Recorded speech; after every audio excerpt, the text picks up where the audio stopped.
Okay, so we've had a look at the BMW F900XR. Time to look at the F900R.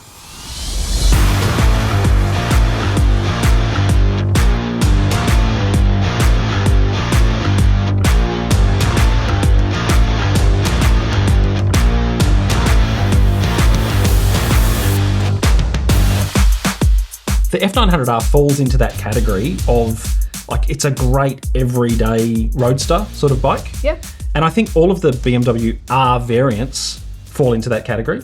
They're the bikes that kind of get forgotten a little bit. Yeah, well, we said that about the F900XR as well, that it is one of those kind of forgotten bikes in the whole BMW range. Yeah. They're not the sort of bikes that you think of when you say BMW, but I don't know why, because these bikes are great.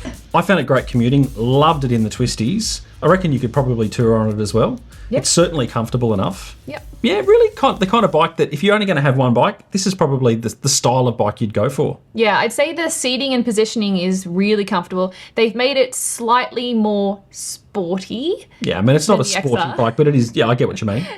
The handlebars are a tiny bit lower, foot pegs are a tiny bit further back, but I mean, these are really subtle. They do make a bit of a difference, but yeah, it's still, I wouldn't say sporty. So it's a little bit shorter than the XR and a little bit lower as well. Yep. Yeah, I gotta say, the only thing for me is when I was commuting in traffic with it. So, okay, here's a plus. For something that is amazing, just like letting it rip, there's so much power, I found it totally usable in traffic as well. Yeah, right. Which is like such a key component of a good bike, I find. For you, because you ride every day and you commute every day. Yeah, and I do occasionally then sit on freeways, highways, motorways, whatever you want to call it. I don't want to get in trouble. And something that can fulfill both of those needs is really good, and I think this bike does it perfectly. The only thing I will say is I found the bars just felt a little bit wide for filtering, and I don't know if it's just that or if it's also the fact that combined with the weight, maybe the weight distribution, I just didn't have as much confidence on this bike filtering through traffic as I have on other bikes. In saying that, it's the same width as the MT-09 and many other bikes, so it's fairly narrow, but it still felt a bit wide for me.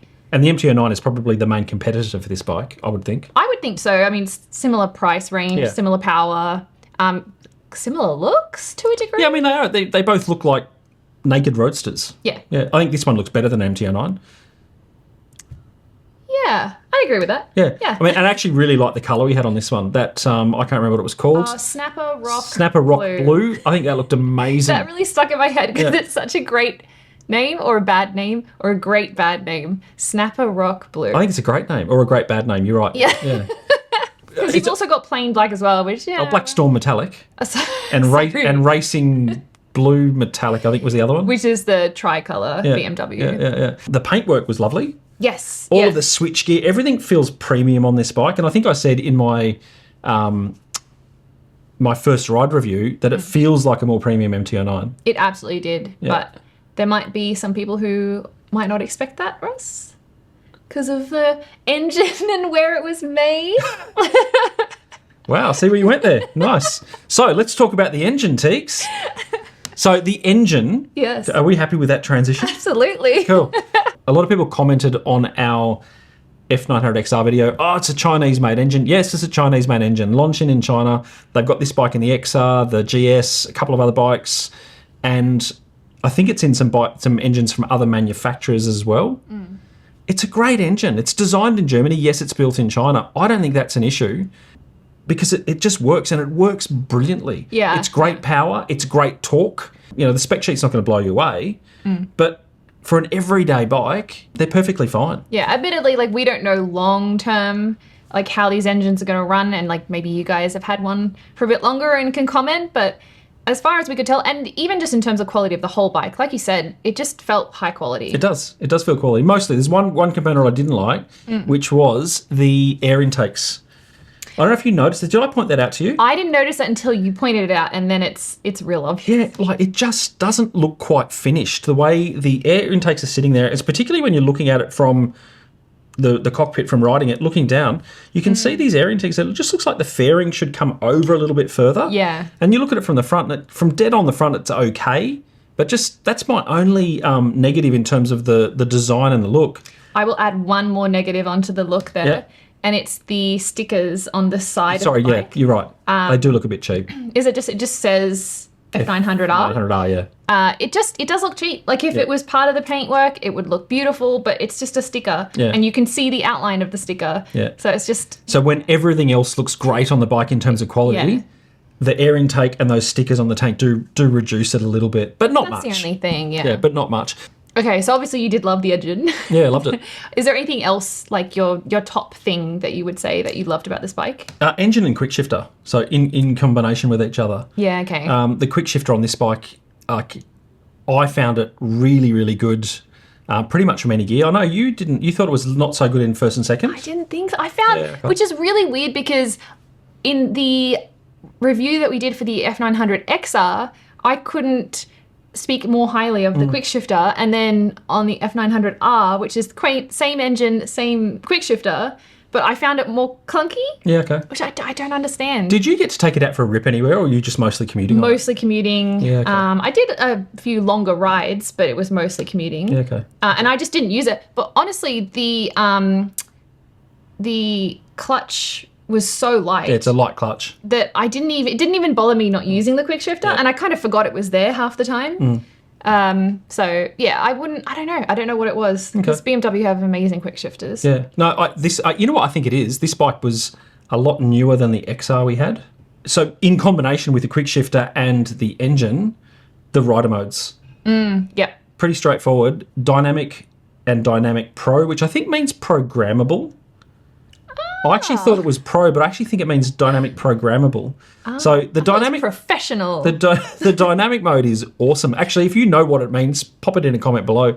But the dynamic mode on all these bikes is wonderful. Yeah. And so that's kind of where I leave them the whole time. And once again, just to compare to that XR, I think similarly, there's a huge difference between going from road mode to Dynamic Pro. Like there's quite a significant power distribution difference. The other thing I really like, and this is the same on all BMWs, is the TFT. Yeah. The TFT and the switchgear, it just works. It makes sense. There's no, it just makes sense. And I suppose that's me being used to the TFT and the quick shifter on these bikes. Yeah, but it's such a easy to intuitive, read. Yeah. Really, really clever. And if we're going to compare it with the MT-09, it's 10 times better than 100%. the MT-09 screen. Yeah. So talking about competition, we've said the MT-09, but there's also bikes like the Kawasaki Z900, the Honda CB1000 Hornet is probably in the same category, and the Street Triple. Yeah, So I think the MT-09, what's that priced at? Similar. So I think it's around here. It's about 17, just over 17 and a half. And that's exactly what this one is, 17.3, something like that. Oh, okay. Well, in that case, I know that the BMW is a little bit more expensive. Okay. So yeah, I think they're both around the 17.5 grand. And I think the Z's about the same. The Hornet maybe a little bit more, and the Street Triple's a little bit more as well. Yeah. And I know the MT-09 and the Street Triple are triples, but they're all in that sort of naked roadster sort of vibe. Yeah. And so what was your favourite thing about the bike? For me, I think I'd have to say the exhaust.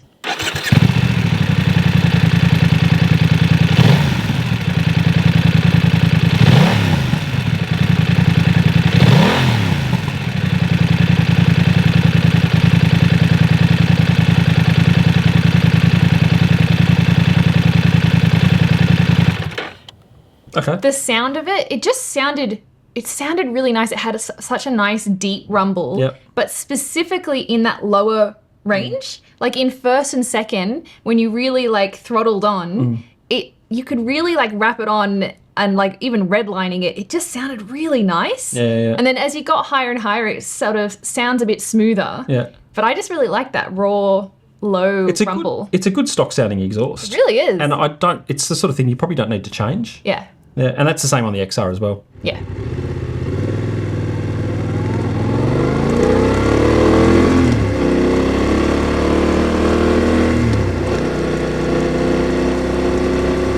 It's nearly fully spec'd up. Yeah. This one. So we've got things like, you've got the TFT, you've got rider modes. This one had heated grips, which were good. Weirdly enough, doesn't have cruise control, but it is an option you can add. I think out of any bike I've ever ridden, this is the bike that felt like it should have cruise control. The amount of times I went to go put cruise control on and realized, oh no, wait, this is the bike that doesn't have it. I think because everything feels so quality. So premium, yeah. And it's got everything else, and it's got the outlines of where the buttons will go if you option up for the cruise control, but they're just not there. Because it was weird, because I was looking at it going, there's something missing from these clusters, and I was like, okay, it's cruise control's missing. So yeah, apart from that, the quality of the bike is amazing. Yeah. So I reckon the key component for this bike, and this goes for any bike, and it's probably the key, I reckon, key factor that would determine whether you'd buy one or not, is how do you feel? How do you feel when you ride it? So I enjoyed it. I thought it was a great bike. I've got to be honest, I probably didn't enjoy it as much as the R1250R. Okay, yep. And I didn't enjoy it as much as the F900XR. Really? Yeah, I think it's a great bike, and if you can only have one bike that you're going to be doing a bit of everything, it's a great option. Yeah. For me, really, really nice, but just it just didn't quite set my heart on fire. I kind of know what you mean, actually, because I think we've mentioned this before, where we've been warned that like certain bikes are a bit vanilla. And I actually think this one might be it. And I don't even mean that in a bad way though, because it's such a good bike. It's a good vanilla. It's a great vanilla. Yeah. If you're a person who buys vanilla ice cream, I'm not. It's like coffee or rum and raisin. It's a great bike that does everything well. Yeah. It didn't excite me. Yeah. And like it didn't, set my heart on fire or leave you grinning when you got off it. It was so easy. As soon as you get on it, you know how to ride it. There's nothing difficult about learning how to ride this bike. So look, I still thoroughly enjoyed it. I think for me, if I could only have one bike, I would happily own this bike. Yeah. But it's not the sort of bike that I would walk away and turn around and look back at. Yeah, I think that's exactly it. Yeah, I could honestly replace my MT-07 with this bike, and I think it would be such a great all-rounder. But if it had that cruise control, I think that would just put it up that extra little bit that would make it worth it for the 17.5 grand. And of course the heated grips keep it up there for you anyway. Yeah. So we want to hear from some people who own one of these. Tell us your experience with the bike. Have we got it right or are we completely wrong?